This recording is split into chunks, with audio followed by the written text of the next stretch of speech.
Hello, everyone, and welcome to another episode of Unscripted and Unchained RPG Review.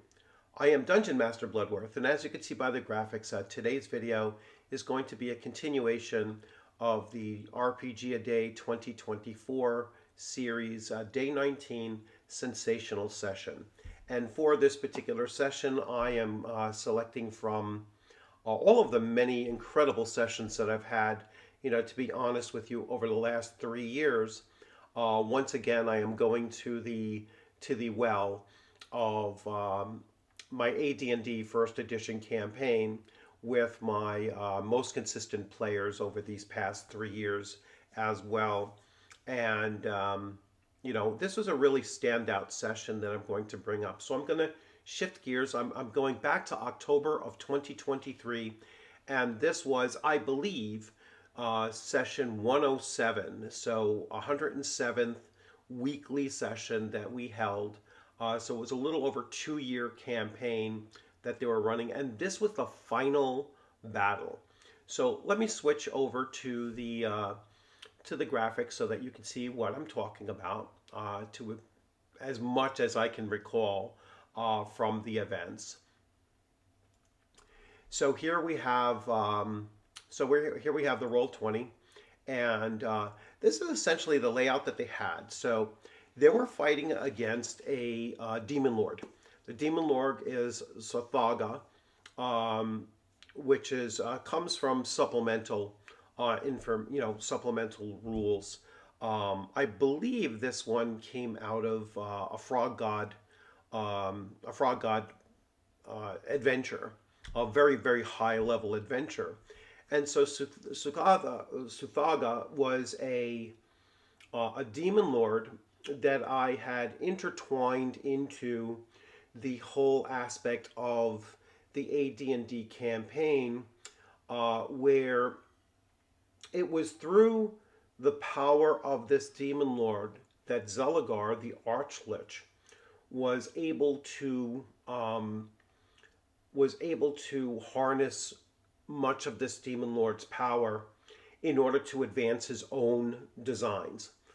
And being an evil character as Zelagar was, and if you're not familiar, Zelagar is from the original B1 In Search of the Unknown Dungeons and Dragons adventure. He and his companion Rogan, and I took that concept and kind of made the Archlich Zelagar become the major antagonist and sometimes patron of the player characters. And so the player party group known as the Keepers of Queskaton were going along this, long campaign, sometimes connected adventures, other times the adventures were, side quests and those kinds of things, but they forever got drawn back into this singular purpose devised by Zelagar in order for them to end up clashing with this demon lord, diminishing this demon lord's hold on the prime material plane where it was being held at, and thus be able to free Zelagar from the machinations of this demon lord. It was almost like Zelagar the Archlich was using the demon lord to advance his own means, and then became trapped in that never-ending cycling connection to the demon lord. And for the demon lord and Zelagar to become separated, Zelagar had to devise a plan, and basically manipulated the player party into, over a 2 year period of time, manipulated them into not only freeing Zelagar from his captivity, but then Zelagar needed him to take one more step into truly separating himself from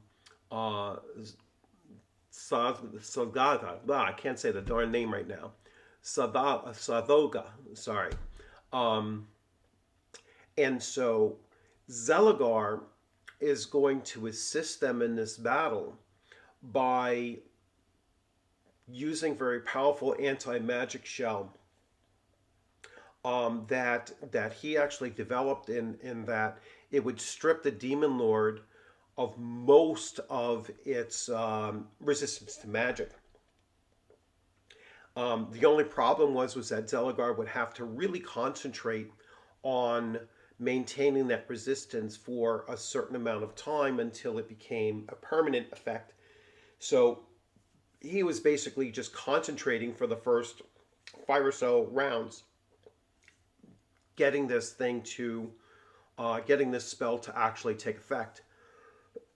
In the meantime,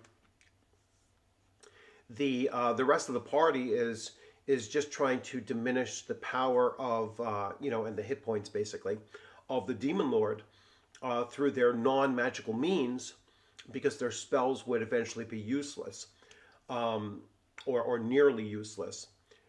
Once the 5 rounds had surpassed, then Zelagar was then able to tell them, unleash all of your power, and then they started to slowly diminish the demon lord down to the point, and then Zelagar actually cast a 22 die lightning bolt, which even with the demon lord's resistance to it, um, he managed to still do some damage to it, a significant amount. He also used magic missiles at it like crazy, and it was just a real long drawn out battle, even with most of the party members being ninth, 10th, and 11th level. I actually have their levels here. So 10th, that's a 7th level bard. Um, the lowest level, I believe, was the paladin at 8th level, but paladins at 8th level have the experience levels of like 11th level or 12th level druids in comparison. So it was a long, drawn out fight. Came very, very close to some of the player characters, losing their lives in this. It was very hit or miss, because if at any time Zelagar fell, in which case he was also being attacked by the demon lord, if Zelagar had fallen, then the party would have been in pretty rough shape as well, and might have had to end up fleeing, and the whole plan would have fell apart. As it turned out, they were able to cast the demon lord back down into his normal plane of existence, and then that freed Zelagar from those bonds. And then he actually, in session 108, the final session, he kind of revealed his ultimate plan to the party, and really caused a dilemma for them, because they became they became cognizant of the fact that they were mere pawns for over 2 years, and Zelagar was able to ascend and become a demigod from it. So it really became a mid-high level type of campaign, in the sense that it was, monumental, in some ways world-altering changes taking place from their actions from levels 1 through 11 in the span of 2 years and 2 months time for them. And once they had this realization, they were able to look back and see some of the connections that were kind of loose, and now all of a sudden they became like puzzle pieces that filled in those gaps, and they were able to realize and understand the full scope of their campaign. I'll switch back to views here. And so it was really two sessions combined up, but the one was the combat and the other was the realization. So I would say both sessions 107 and 108 as far as a combined sessions for this sensational session. But I think it's a really incredible thing to have such a long campaign. I know that there are people who have, 7, 10, 20-year campaigns. This for a modern day campaign that started in 2021 to go for 2 years with people who never met before either is a pretty significant thing in comparison to other campaigns that I've heard about and encountered, other than the ones that have been going on again for decades or so.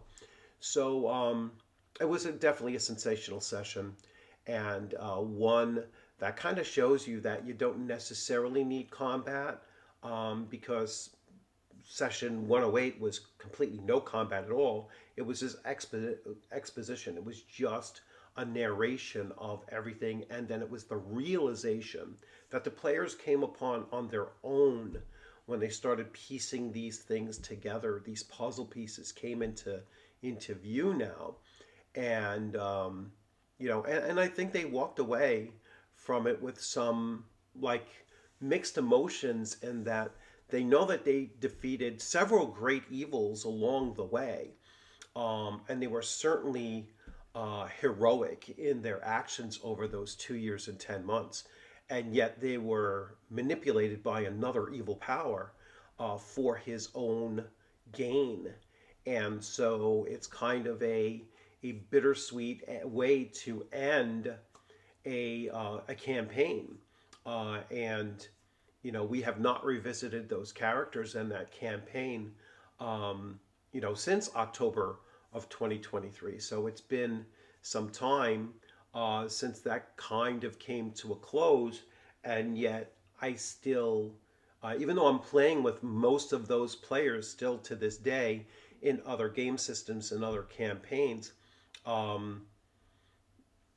we still haven't caught that lightning in the bottle yet in our current, campaign. Oh, excuse me. So I'm going to wrap this one up here, keeping it kind of short. And thanks for joining. Nothing like trying to get over COVID. Okay, sorry about that. I'm going to have to wrap this one up. But thanks for joining. I hope you enjoyed this video. And I'll be back again tomorrow with another the Day 20 RPG a Day, which I believe will be Amazing Adventure. So that'll be an interesting one. I'll see what game system I draw upon for that one as well. So you'll have a great one, and take care. Thank you.